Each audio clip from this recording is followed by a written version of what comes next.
Et le nombre de réfugiés ukrainiens pourrait atteindre 10 millions si cette guerre se poursuit, ce qui pose un véritable défi pour l'Europe, alors même que la crise migratoire a toujours divisé les 27. Mais les lignes sont, semble-t-il, en train de bouger. La Commission européenne vient de présenter une proposition pour développer une migration légale pour ouvrir des voies d'entrée en Europe, comme beaucoup de pays africains le réclament. Paul Germain est à Bruxelles. Paul, si cette proposition surgit aujourd'hui, c'est qu'il y a un bon alignement des planètes ? Bien vu, Mohamed. D'abord, ça ne vous a pas échappé que cette proposition est formulée après la présidentielle en France. La Commission européenne ne voulait pas donner du grain à moudre à Marine Le Pen.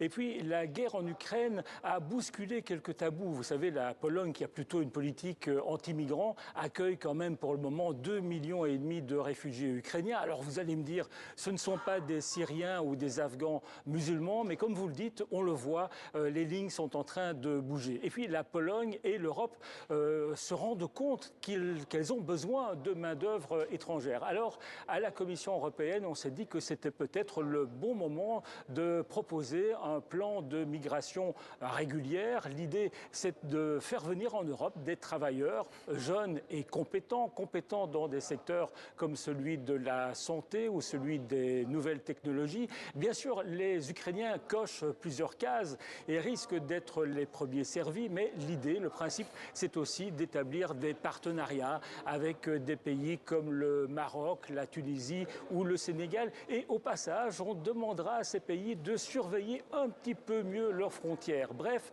le plan de migration légale va aussi permettre de mieux lutter contre la migration irrégulière. C'est comme cela, en tout cas, que la Commission européenne va vendre les choses aux 27 qui doivent encore donner leur accord. Mais on n'attire pas les mouches avec du vinaigre. Paul Germain à Bruxelles. Merci Paul pour toutes ces précisions.